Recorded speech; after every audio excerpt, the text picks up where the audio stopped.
Hello everyone. I'm Vrany. I work for Lab. Oh yeah, I kind of like to walk, but it doesn't work really. I will try my best. Sorry? It's wireless. You can just carry it. Yeah, okay, let me try. Is it better? Okay, so today I'm going to talk about debugging. I guess that doesn't really surprise those who know me. I debug most of my professional life. And I'm going to talk about debugging specifically with GDB. So by the way, who of you use GDB or let's say heard about GDB? Okay, that's not too bad. For the rest of you, it's just a symbolic debugger that is there for nearly 40 years now, which was initially designed to debug C, C++, Fortran, Modula, ADA, that kind of thing. So I'm going to talk about how to use this, very ancient, in theory, very ancient debugger to use a Smalltalk VM or pretty much any runtime for a dynamic language.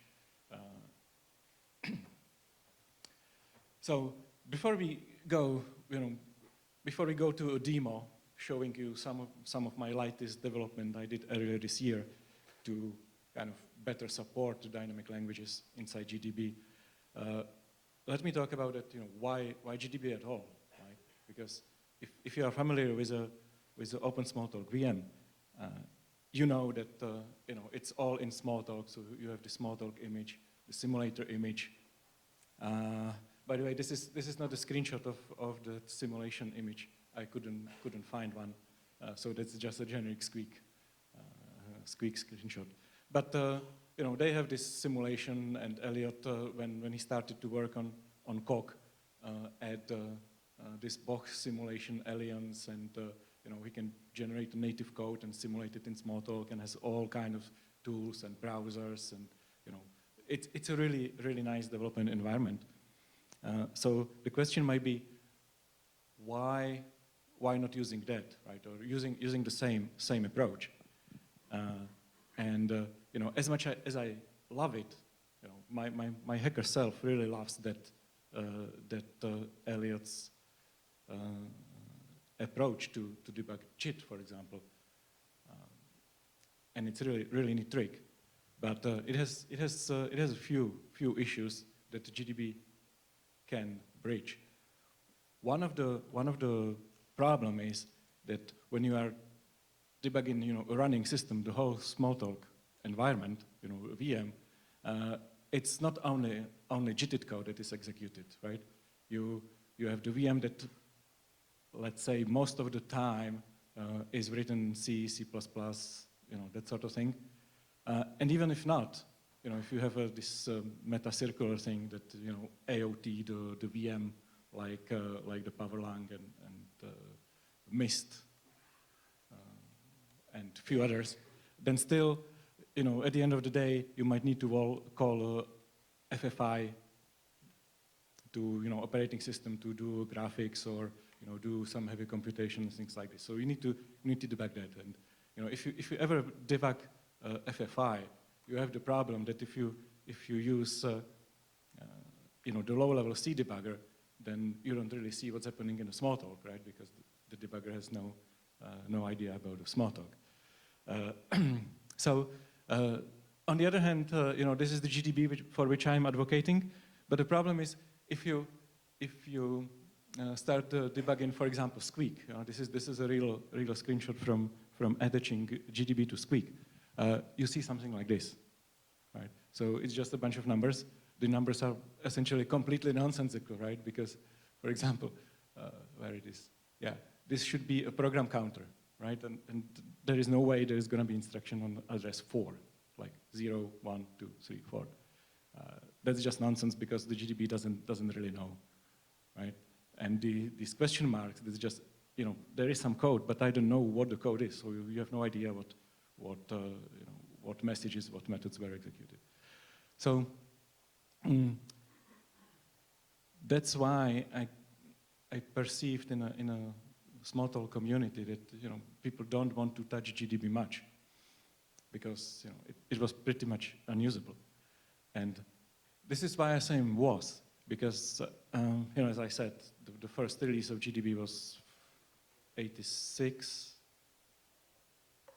I barely walked back then. It's a really old thing, but back then it was all C, C++, these things. But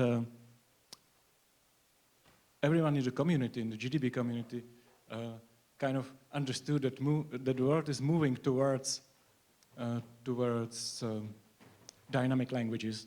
So they need a better support for concepts which are essentially not C, C++ concepts, to concepts that are not really described by the debug information from the, let's say, GCC compiler or things like this. So what they did in GDB 7, and that's spring 2011, I think. I might be wrong, but around the time. They actually said, okay, we are going to embed a complete Python interpreter into the GDB, and we let people to access the internals of the GDB, the internal data structure, and also control what the GDB does. Something like, now continue a single step and things like this through the Python scripts. And that's where it starts to be interesting, because if you have this inside, and if you have a set of APIs, how to deal with the internals and how to get the data out of the program that is going to be debugged, you can essentially have something like this. So this looks quite a bit different to the 1970s terminal interface, but it's still GDB. So you see, here is my. You see, here you have a variables, and those are Smalltalk variables for a Smalltalk code. You have a Smalltalk stack showing you the Smalltalk methods.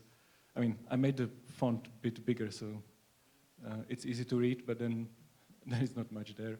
But you see, it shows you Smalltalk code here. And this is something that I shown in.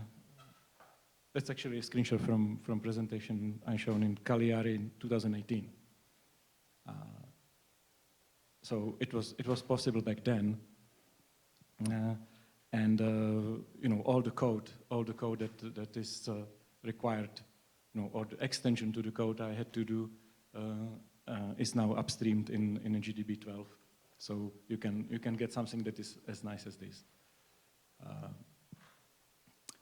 However, back then I kind of avoided one problem back then, or steered clear of the problem. And the problem was if you have a VM that does a JIT compilation, how do you tell GDB that at this address, at this chunk of memory, there is a code that belongs to that method, and then the method has this name, for example, object at put, or something like this. And how do you teach GDB where the code is, and if you ask GDB, give me a breakpoint on object at put, where to actually put the breakpoint, because where the method starts, the methods might have multiple entry points when you do a JIT to JIT call, or interpreter to JIT, or JIT to interpreter transition. So it can get pretty complex. But you still want to be, when you are debugging, you don't want to think about these things. You just want to say, okay, I need a breakpoint on this method, and then see what's happening. So this is what this demo is going to be about. When I managed to get other things done, I decided, okay, let's close this gap and try to design a new set of Python APIs for GDB that allows you to do this kind of things. So the rest of the presentation or demo is going to kind of demonstrate what, if you have this API, what you can do with it and how it feels. But in order to understand what I'm going to show, let's talk a little bit about the strategy. How to make this happening, how to teach GDB. So, if you think about it for a little while, you realize that you need to do pretty much three things. First of all, you need to catch the point in the VM execution when the JIT code is compiled. So you have assembled the instructions, solved all the relocations, solved jumps, updated all internal structures for stack maps and whatnot. There is a lot of things going on. But at some point, you generate a native code, you flush the native code into the code cache, and that's pretty much the point when you want to intercept the compilation and say, okay, hey GDB, here is a new compiled code. The code has this name, object at put, or something else. It starts here, it ends here. The source code for this code is in this file, these lines, and things like this. Intercepting the compilation, that's not a problem. That was possible back then because you just put a breakpoint somewhere in the VM, right? And then the GDB stops when you hit this breakpoint. You extract the information and metadata from the VM, so you read the memory of the VM, get all the information you need, and this is highly specific, to the runtime, but it's just the concept of three things you could do. And the last thing is you need to actually register. I call it register symbols in GDB because symbol is a GDB term for quite a lot of things, but the name of the method is a symbol, and the symbol has some properties. So you need to do this, and this is something that is not possible in a current master GDB, and that's something I decided to play with. So now what we need to do, I have to drop this. Okay, now we go. Does it work? Yeah. Now we go to the demo, and this is dropping somehow. And now this is a bit awkward because I can mirror. Okay. So I just do a C and let it run, and then, oops, where is my cursor? Oh, here. Now I have to go all the way back. Stupid. Okay, and while something is executing, what I'm going to show is a code, is a JIT VM that runs on this particular hardware. It's physically here. If you want to have a look, you can come down and see. And that's a RISC-V board, one of the very first boards that could actually run Linux. And I guess that will surprise you, but it's not running a Smalltalk. I decided to demonstrate this on a Java VM. And the reason, I know. The reason is first of all, couple years ago, 3, 4, I was contracted by a guy who asked me to help him to port this. So I have some familiarity with the VM. But the second and probably the biggest reason why I decided to do this on Java and on Smalltalk is that when I gave the talk in Cagliari and then later in Salta, I show it on Smalltalk X. And then quite a few people come to me and say, well, what you've shown is very nice, but it's no use for us because this all works only for Smalltalk X. And I was like, no. I demonstrated in Smalltalk X, but the concepts and the APIs that I added to GDB and the whole way of doing this is general. It works with any Smalltalk. And people were like, yeah, nodding politely, but I could see in their faces that they didn't really quite believe me. And it's, it's always like this, everyone says, his solution is generic, so do I. But you really need to try a couple of things to see whether it's really generic or not. So that's why I decided to try and show it on Java to see that, it's a generic concept. And to be honest, down there is not much difference between this and Java. Okay, now let me go back to that. Yeah. So here, what you see is the GDB with some patches shown in a little nicer user interface, so I can show multiple things at the same time. So here we have the Java VM running and compiling in a separate thread. So this is a multi-threaded thing. So this compilation thread just finished the compilation of a simple test method and register it inside the GDB. So now, if I find my cursor, yes, good, I can go. Okay, so now we can, for example, do, this pane down here is just a GDB command line, so you can do, the standard GDB stuff. I somehow get used to use the command line. You can probably do it in some menus, but yeah, that's one front end, and you may use a different one. So let's do it in command line. So you probably might need to disassemble this thing, disassemble, and now let me try to copy this.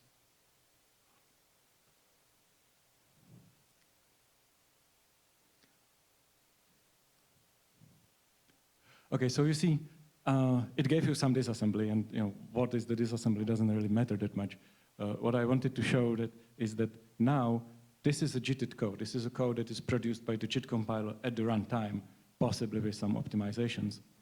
But you still use the same GDB workflow to work with it. So now GDB is not only aware of your C++ runtime code and can debug this C thing, but can also deal with JIT code. You can do much more than that, of course, because once you have these symbols.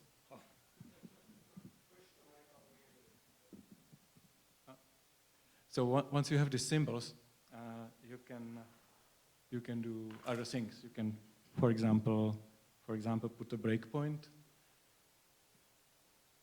here. So now you see the GDB knows where the code is. It actually knows on which instruction to put it, and we will see later the concept, or the convention in GDB. When you're putting breakpoint, it puts the breakpoint right behind the prologue of the method, and we will see that this is exactly what it did. It knows when the prologue of the method ends. So again, it's all well integrated into the system, and you can use the standard tooling.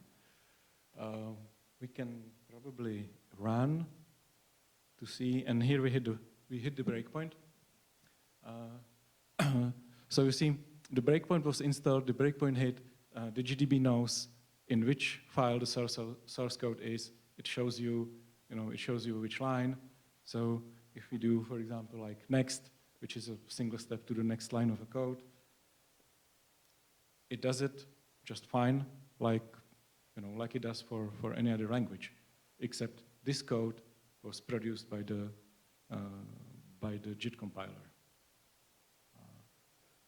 Obviously, you can do the standard things like putting a breakpoint on a location in the source.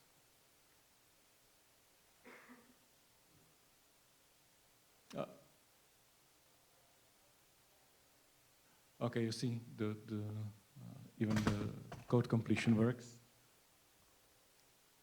Now, is that the right number? Let's see.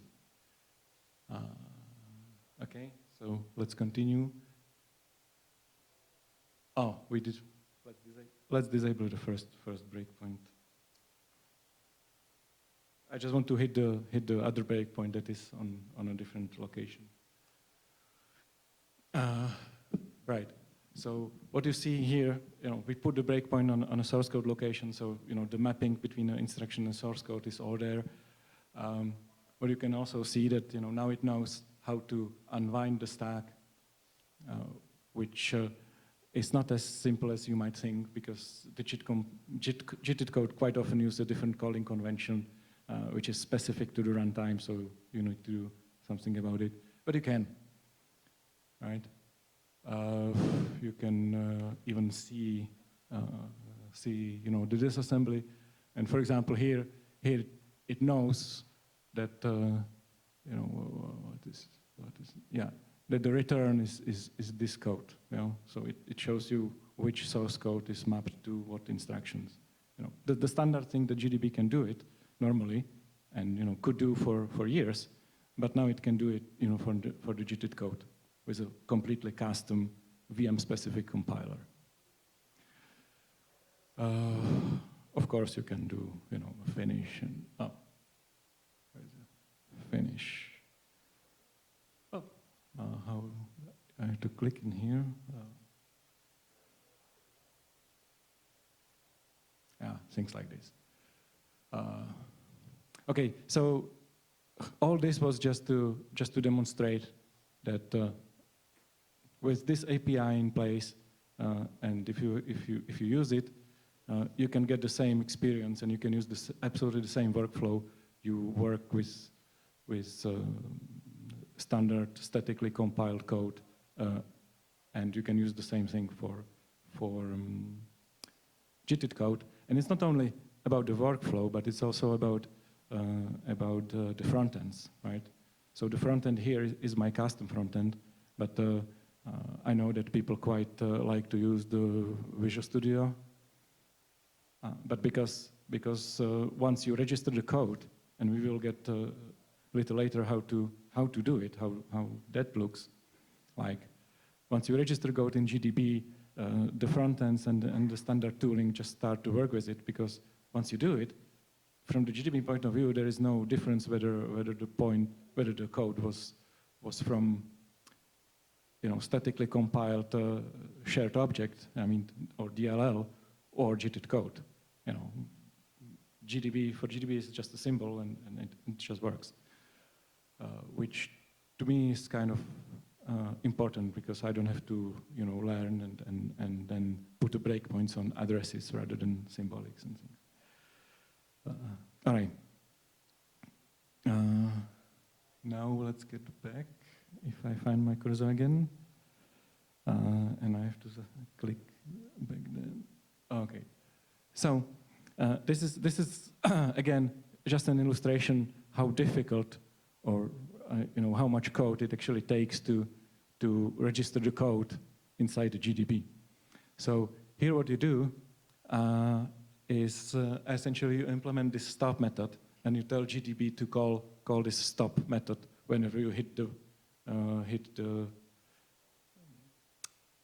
end of the compilation, where everything is set. GDB just calls this small method, and that's what's happening, right? You just extract some metadata, which is here, and that's highly VM specific. But you just read some metadata out of the compiler. You create some custom object, but this is just my design, and then I call register as a compiled method, and that's where you actually get to teaching GDB about the JIT code, and that's this code. So it's one slide. So essentially, it's just you tell GDB there is a new object file. You can think of an object file as a compilation unit, sort of thing. So, if you compile per method, you have one of the object file. That's the internal GDB concept.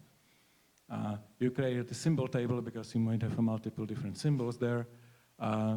You set the line table, so you extract the mapping from the native code to the source code from your VM.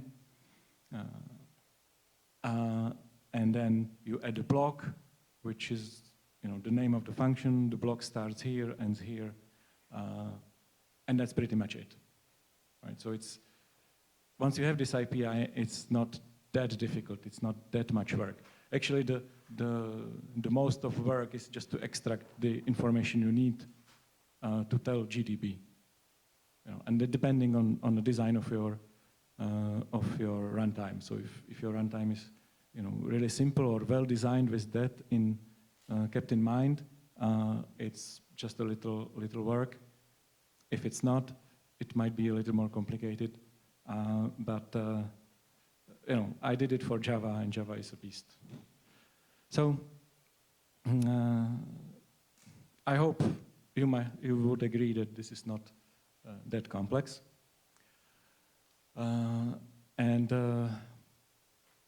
Now that's the end of the demo, pretty much.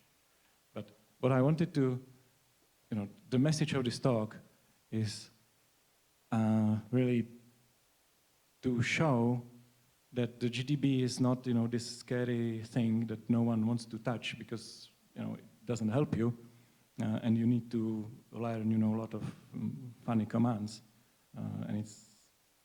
and still, all you get is just a number of registers and things. It can be pretty useful, and the way you do it is just you extend the GDB using a Python to understand your particular runtime. So that's the way to do it. And even though the GDB is here for nearly 40 years, as I said, it's not like it's set in stone. It's stuck. If you look to GDB patches mailing list, it's kind of breathtaking, really, how much patches are going in every month. But it's a community project, so if you need something, if there is something it can't do, the only way to get it in is just to roll up your sleeves and do it yourself and submit it. But this has this side effect that then everyone else can use it, and that's kind of a community thing. So that's my kind of how to say, encouragement to actually trying. Okay, that's about it. The last thing I want to say is that if you ever try to use GDB and you failed because you don't know how to do it, or you want to try using GDB with your particular runtime, I encourage you, or maybe even challenge you, to come to me, talk to me. We can sit down. This is a Smalltalk. This is about hackers sitting down and hacking. Let's do it. I'm here. Just grab me. That's it. Thanks.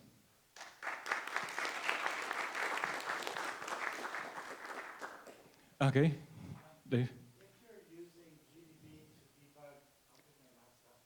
Yeah. If you're using GDB to debug Smalltalk, a Smalltalk method will usually start in a new space, and then it'll move to old space, and then it'll get compacted. It moves around. If you're registering that symbol, how do you track where the method is moving to? Does that make sense? Well, it depends on the design, but most of the designs of VMs I've seen are such that, of course, the object representing the method, the compiled method object that you see is in the heap, and it's moved all over, and the compacting GC can do all sorts of other things to it. But the native code doesn't. The native code is usually in a code zone, and it's fixed there. And if you want to move it, usually, in Smalltalk, you don't really need to move it. You either evict it because, it's old, or, you run out of your code zone. That's one reason. The other reason might be, I want to re-optimize if you have an adaptive optimizing compiler or thing. But the native code is usually on a fixed zone and doesn't move too much. And probably, even though there are implementations and some Smalltalks that actually have the code inside the heap, I don't think they sooner or later would have to move into the design where the code zone is separate from the heap for security reasons and other reasons. We can talk about it, but that's a big topic. I'm just trying to get an understanding of how you start a program. For example, a few days ago, I was running an image and it locked up on me and didn't respond to any of the attempts to interrupt it normally. So can I attach with GDB and Of course. trigger it to that VM and Yeah. then start debugging? Absolutely, that's a standard GDB thing. I haven't to do anything about it. That has been there for years. And as I said, I was debugging on my machine. All the GDB ran on my machine, but the Java or the debugger I was debugging, the VM was running on this board next to my machine. So I connected to the board over the Ethernet and did all that thing. So absolutely, I do that all the time. Any other question? Okay, thanks.